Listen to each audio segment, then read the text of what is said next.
విఘ్నేశ్వర షణ్ముఖ పార్వతీ సమేత పరమేశ్వరాయ నమః. Ramadevi astro and వాస్తు ఛానల్ని వీక్షిస్తున్న ప్రేక్షకులకు స్వాగతం. మార్చి మాసంలో గ్రహ సంచారం ఈ విధంగా ఉంది. కుంభంలో సంచరిస్తున్న రవి 16వ తేదీన మీనంలోకి ప్రవేశిస్తాడు. కుజుడు మిథునంలో సంచారం చేస్తున్నాడు. బుధుడు మీనంలో సంచారం చేస్తున్నాడు. గురువు వృషభంలో సంచారం చేస్తున్నాడు. కుంభంలో సంచరిస్తున్న శుక్రుడు 2వ తేదీన మీనంలోకి ప్రవేశిస్తాడు. గత 2.5 సంవత్సరాలుగా కుంభంలో సంచరిస్తున్న శని 29వ తేదీన మీనంలోకి ప్రవేశిస్తాడు. రాహు మీనంలోను, కేతువు కన్యలోను సంచారం చేస్తున్నారు. ఈ గ్రహస్థితిని ఆధారంగా చేసుకొని మేషరాశి వారికి మార్చి మాస ఫలితాలు ఎలా ఉన్నాయో, చిన్న చిన్న పరిహారాలు ఏం చేసుకోవాలో చూద్దాం. అశ్వని 1, 2, 3, 4 పాదాలు, భరణి 1, 2, 3, 4 పాదాలు, కృత్తిక మొదటి పాదము కలిపి మేషరాశిలో ఉంటాయి. మేషరాశికి అధిపతి కుజుడు. మేషరాశి వారికి ఈ మాసం మిశ్రమ ఫలితాలు ఉంటాయి. ధన వ్యయం అధికంగా ఉంటుంది. మాసాంతంలో చిన్న చిన్న ఇబ్బందులు అధికంగా ఉంటాయి. ఈ మాసంలో ముఖ్యంగా చెప్పేది మాసాంతంలో అంటే మార్చి 29వ తేదీన శనిగ్రహ స్థాన మార్పు వల్ల ఈ మేషరాశి వాళ్ళకి ఏలినాటి శని ప్రారంభం అవుతుంది. పూర్వీకుల నుంచి రావాల్సిన ఆస్తులు ఈ మాసంలో చేతికి అందుతాయి. ఇక విద్యార్థుల విషయానికి వస్తే విద్యార్థులకు విద్యపై అధిక శ్రద్ధ కనబరుస్తారు. పరీక్షలలో అత్యుత్తమ ఫలితాలను సాధిస్తారు. విదేశాలకు వెళ్లే అవకాశాలు వస్తాయి. విదేశాలకు వెళ్ళాలి అనుకునే వారికి ఈ మాసం చాలా అనుకూలంగా ఉంటుంది. ఉద్యోగం కోసం ఎదురు చూస్తున్న వారికి మొదటి 2 వారాలు చాలా అనుకూలంగా ఉంటుంది. 2వ వారం తర్వాత శ్రమ ఎక్కువగా ఉంటుంది. ఉద్యోగం చేస్తున్న వారికి రావాల్సిన ఇంక్రిమెంట్లు ఈ మాసం మొదటి 2 వారాలలో వచ్చే అవకాశం ఉంటుంది. ఎప్పటి నుంచో ఎదురు చూస్తున్న ప్రమోషన్లు లేదా ఆగిపోయిన ప్రమోషన్లు కూడా ఈ మాసం మొదటి 2 వారాలలో వచ్చే అవకాశం ఉంటుంది. 3, 4 వారాలలో కార్యాలయాల్లో చిన్న చిన్న ఇబ్బందులు ఉంటాయి. పై అధికారుల నుండి సమస్యలు ఉంటాయి.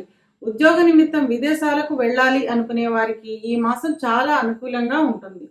దూర ప్రాంతాలకు బదిలీ అవ్వడం లేదా విదేశీ అవకాశాలు వచ్చే అవకాశం ఉంటుంది. ఇక వ్యాపారస్తుల విషయానికి వస్తే వ్యాపారం అన్ని విధాలా బాగుంటుంది. 2వ వారం తర్వాత ఖర్చులు అధికమవుతాయి.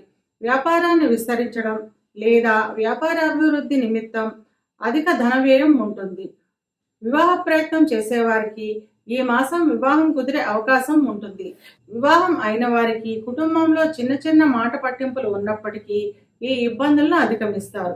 జీవిత భాగస్వామి నుండి రావలసిన ఆస్తులు ఈ మాసం చేతికందే అవకాశం ఉంటాయి. సంతానానికి సంబంధించిన చిన్న చిన్న చికాకులు ఉంటాయి. సంతానానికి సంబంధించి ధన వ్యయం అధికంగా ఉంటుంది. ఏది ఏమైనా ఈ మాసం చివరిలో ధన వ్యయం అధికమవుతుంది. ధార్మిక కార్యక్రమాల నిమిత్తం అధిక ధన వ్యయం చేస్తారు. గతంలో ఏదైనా పెట్టుబడులు పెట్టి ఉంటే ఆ పెట్టుబడులపై అనుకోని విధంగా ఆదాయం లభిస్తుంది. ఇవి కేవలం గోచార ఫలితాలు మాత్రమే. గోచార ఫలితాలు పూర్తిగా జన్మజాతక చక్రంపై ఆధారపడి పనిచేస్తాయి. కనుక తమ జన్మజాతక చక్రాన్ని విశ్లేషణ చేయించుకోవాలి అనుకునేవారు కింది నెంబర్కు వాట్సాప్ చేసి కన్సల్టేషన్ తీసుకోండి. మేషరాశి వారు అనుకూలతను పెంచుకోవడానికి, ప్రతికూలతను తగ్గించుకోవడానికి సంకటహర గణేశ స్తోత్రాన్ని చదవడం లేదా వినడం ద్వారా అంతా మంచి జరుగుతుంది. ఈ గ్రహస్థితిని ఆధారంగా చేసుకొని సింహరాశి వారికి మార్చి మాస ఫలితాలు ఎలా ఉన్నాయో, చిన్న చిన్న పరిహారాలు ఏం చేసుకోవాలో చూద్దాం. మఖ 1, 2, 3, 4 పాదాలు, ఉబ్బ 1, 2, 3, 4 పాదాలు, ఉత్తర మొదటి పాదము కలిపి సింహరాశిలో ఉంటాయి.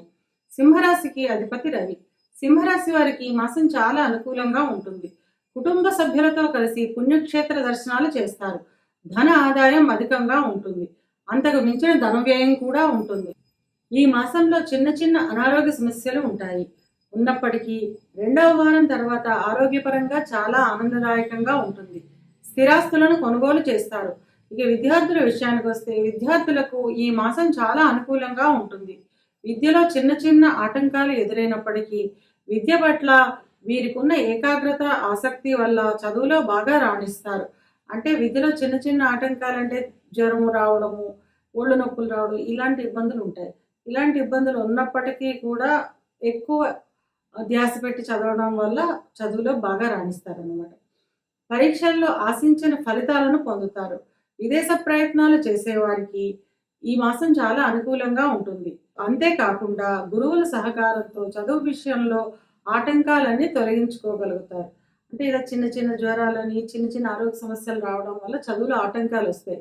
వచ్చినప్పటికీ కూడా టీచర్ల సహకారంతో గురువులు ఎవరైతే ఉన్నారో విద్య బోధించే వాళ్ళు, ఆ టీచర్లు అంటాం కదా, వాళ్ళ సహకారంతో ఈ ఆటంకాలన్నీ తొలగించుకుని మంచి ఫలితాలను సాధించగలుగుతారనమాట. ఉద్యోగ ప్రయత్నం చేసేవారికి రెండవ వారం తర్వాత ఉద్యోగం లభించే అవకాశం ఉంటుంది. ఉద్యోగం చేస్తున్న వారికి మిశ్రమ ఫలితాలు ఉంటాయి. కార్యాలయంలో పరిస్థితుల్లో మూడవ వారం నుంచి అనుకూలంగా ఉంటాయి. ఈ మాసం మొదట్లో కార్యాలయాల్లో చిన్న చిన్న సమస్యలు ఉంటాయి. ఆ సమస్యలన్నీ మూడో వారం నుంచి అనుకూలంగా మారుతాయి అన్నమాట. వృత్తిపరంగా మార్పు కోరుకుంటున్న వారు మూడో వారం వరకు వేచి ఉండడం మంచిది. మూడో వారం తర్వాత మీ వృత్తిలో ఎదుగుదల లేదా మెరుగైన పరిస్థితి ఉంటుంది. మీరు కోరుకుంటున్న స్థానాన్ని పనులలో ఒత్తిడి, ఆటంకాలు పూర్తిగా తగ్గుతాయి. అంటే ఎవరైతే ట్రాన్స్ఫర్ల గురించి ఎదురు చూస్తున్నారో లేదా ప్రమోషన్స్ గురించి ఎదురు చూస్తున్నారో వాళ్ళు మూడో వారం వరకు వేచి ఉండాలి. అంటే మూడో వారం తర్వాత అవన్నీ వచ్చే అవకాశం ఉంటుందన్నమాట. ఎవరైతే స్థాన మార్పు అంటే ట్రాన్స్ఫర్ల గురించి ఎవరు ఎదురు చూస్తున్నారో, ప్రమోషన్ల గురించి ఎదురు చూస్తున్నారో అవన్నీ మూడో వారంలో వచ్చే అవకాశం ఉంటుందన్నమాట. ఉద్యోగ నిమిత్తం విదేశాలకు వెళ్ళాలి అనుకునే వారికి ఈ మాసం చాలా అనుకూలంగా ఉంటుంది. ఇక వ్యాపారస్తుల విషయానికి వస్తే ఈ మాసం వ్యాపారం చాలా అనుకూలంగా ఉంటుంది. కొత్త వ్యాపారాలను ప్రారంభించడం లేదా కొత్త ఒప్పందాలపై సంతకం చేయడం, వ్యాపారాన్ని విస్తరించడం వంటి పనులు చేస్తారు. ఇక భాగస్వామి వ్యాపారానికి వస్తే భాగస్వాముల మధ్యన మంచి సహకారం ఉంటుంది. ఈ సమయంలో వ్యాపారంలో ఆర్థిక అభివృద్ధి బాగుంటుంది. పెట్టిన పెట్టుబడులపై మంచి రాబడి ఉంటుంది. వివాహ ప్రయత్నం చేసేవారికి రెండవ వారం తర్వాత వివాహం కుదిరే అవకాశం ఉంటుంది. వివాహం అయిన వారు కుటుంబంతో కలిసి ఆనందంగా ఆహ్లాదంగా గడుపుతారు. కుటుంబ సభ్యులతో కలిసి పుణ్యక్షేత్ర దర్శనాలు చేసుకుంటారు. మీ జీవిత భాగస్వామికి ఉద్యోగంలో అభివృద్ధి ఉంటుంది. అంటే మీ జీవిత భాగస్వామి ఉద్యోగం చేస్తూ ఉన్నట్టయితే కనుక ఆవిడికి అభివృద్ధి బాగుంటుంది. ఆవిడికి ప్రమోషన్ వచ్చే అవకాశం ఉంటుందన్నమాట. ఈ మాసం ఆర్థికంగా చాలా అనుకూలంగా ఉంటుంది. ఎప్పటి నుంచో ఉన్న చిన్న చిన్న అనారోగ్య సమస్యలు ఈ మాసం తగ్గుముఖం పడతాయి. ఇక సింహరాశి వారికి ఇక ముఖ్యంగా చెప్పేది మార్చి 29వ తేదీన శనిగ్రహ స్థాన మార్పు ద్వారా వీరికి అష్టమ శని ప్రారంభం అవుతుంది. అష్టమ శని ప్రారంభమైనప్పటి నుండి ఆకస్మిక అనారోగ్య సమస్యలు, ఆకస్మిక ధన వ్యయము ఉంటుంది. ఇవి కేవలం గోచార ఫలితాలు మాత్రమే. గోచార ఫలితాలు పూర్తిగా జన్మజాతక చక్రంపై ఆధారపడి పనిచేస్తాయి కనుక తమ జన్మజాతక చక్రాన్ని విశ్లేషణ చేయించుకోవాలి అనుకునేవారు కింది నెంబర్కి వాట్సాప్ చేసి కన్సల్టేషన్ తీసుకోండి. సింహరాశి వారి అనుకూలతను పెంచుకోవడానికి, ప్రతికూలతను తగ్గించుకోవడానికి సోమవారం రోజున శివునికి అభిషేకం చేయించడం ద్వారా అంతా మంచిగా జరుగుతుంది.